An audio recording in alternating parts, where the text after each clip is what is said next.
নমস্কার বন্ধুরা, আজকের ভিডিওর মাধ্যমে আপনাদের সাথে আমি শেয়ার করব যে আমরা ছাদ বাগানে কীভাবে রজনীগন্ধা ফুল করে থাকি, মানে একটি বাল্ব থেকে কিভাবে আমরা এতগুলো রজনীগন্ধার বাল্ব তৈরি করেছি।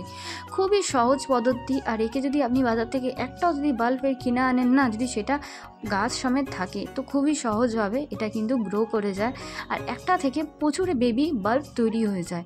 আর বর্ষাকালে এত দ্রুত গতিতে এই বেড়ে যাবে যে আপনি রাখার জায়গা পাবেন না। বেশি তেমন দাম নেয় না, আপনি 100 টাকাতে অনেকগুলো বাল্ব পেয়ে যাবেন। নিয়ারেস্ট কোনো নার্সারি বা দোকান দিয়ে গিয়ে কিনে আনতে পারেন, বা যদি কারো দিয়ে জোগাড় করতে পারেন তাহলে তার কোনো কথাই থাকবে না। তাহলে তো একটা বাল্ব থেকে এত ওর বেবি বাল্ব হয়ে যাবে যে আপনি রাখার জায়গা পাবেন না।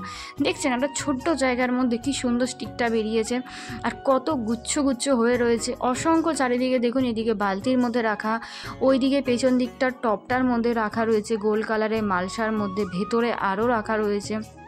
খুবই কম যত্নর মধ্যে একে তেমন কিছু যত্নে রেখে প্রয়োজনই হয় না। বর্ষাকালে প্রচুরে ফুল দেয়, শীতকালেও প্রচুরে ফুল দেয়, আর এর ফুলের গন্ধ জানেন আপনারা সবারই যে পুরো ছাদে একদম ভরে যায়, ভীষণ সুন্দর। হ্যাঁ, এখন দেখে হয়তো মনে হচ্ছে একটাই স্টিক, খুব শিগগিরই আরও ফুটবে। এইটা হচ্ছে এই সিজনের প্রথম ফুল ফুটবে, আর তখনই আমি আপনাদের সাথে শেয়ার করছি। দেখুন কীরকমভাবে একে রিপোর্ট করা এখনও অবধিও হয়নি, রিপোর্ট করার সময় সময় পাওয়া হয়নি, সেই জন্য রিপোর্ট করা এখন অবধি হয়নি। পেছনকার জায়গাটাতে দেখছেন এটা আমাদের কতটা গুচ্ছ হয়ে রয়েছে। তো চলুন প্রথমে বলে দিই এর মাটি কী দিয়ে তৈরি করা হয়। নর্মাল আমরা যে গার্ডেনিং যে সয়েল থাকে সেই তার মধ্যে একটুখানি গোবর সার যদি পারেন, বা একটু ভার্মি কম্পোস্ট পারেন, একটুখানি মিক্স করে তার মধ্যে নিমখোল, একটুখানি সাফ ফাঙ্গিসাইড দিয়ে আপনি সেই মাটির মধ্যে যদি একে বসিয়ে দেন বাল্বটাকে, দেখবেন খুবই দ্রুত গতিতে এ গ্রোথ নেবে। বর্ষাকালে একে বসাবেন, বর্ষাকালে হয় মেন সময়, আর তাছাড়া হবে শীতকালে, তাছাড়া গরমকালে বসাতে যাবেন না। আর এইদিকে দেখুন এক বালতি পচানো হচ্ছে, সার পচানো, সার মানে সবজি পচানো। তো মেনলি আমাদের সব গাছের মধ্যে এইটা খুব ভালোভাবেই দেয়া হয় সারাটা বছর, গরমকালেও দেয়া হয়। হ্যাঁ, দেওয়ার পদ্ধতি আছে, মানে স্টেপ আছে আলাদা আলাদা রকমভাবে, মানে জলের সাথে মিক্স করে একদম পাতলা লিকুইডভাবে। আমরা যারা গার্ডেনিং করি তারা খুব ভালো করেই জানি একে কীভাবে দিতে হয়। আমি নেক্সট কোনো ভিডিওতে আপনাদের সাথে অবশ্যই শেয়ার করব।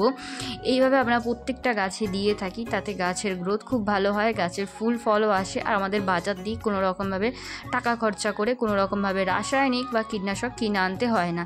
এই ঘরোয়া পদ্ধতি থেকেই আমরা প্রত্যেকটা গাছে আমরা দিয়ে রাখি। তাতেই দেখুন ছাদ বাগানে যেদিকেই তাকাবেন সেদিকেই দেখতে পারবেন রজনীগন্ধা ফুলের বাল্ব আছে।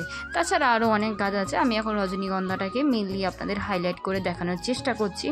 তো এই হচ্ছে মেন ব্যাপার। আপনারা চাইলে যদি বাজার দিয়েও কিনে আনতে চান, পটাশ সার কিনে আনতে পারেন। পটাশ সার দিলে পরে গাছের খুব ভালোভাবে এখানেতে আপনি ফুল পাবেন। আর ছোট্ট দেখতে পাচ্ছেন একটা বাল্ব বেরোচ্ছে, আবার সাইড দিয়ে দেখতে পাচ্ছেন অসংখ্য প্রচুর বেরোচ্ছে। বর্ষাকালে বৃষ্টির জল পেয়ে খুব দ্রুত গতিতে এরা গ্রোথ করে যায়। আর যদি আপনারা পটাশ সার না কিনতে চান, তাহলে আপনারা বাড়িতে যে কলা খোসা খায়, আমরা কলা যে খাই তার খোসাটাকে না ফেলে সেটাকে ভিজিয়ে রেখে 7 দিন পরে সেই জলটাকে দিতে পারেন, বা সেটাকে শুকনো করেও তার গুঁড়োটা মাটির সাথে মিশিয়ে দিতে পারেন। এতে গাছে ফুল আসতে খুব দ্রুত সাহায্য করবে।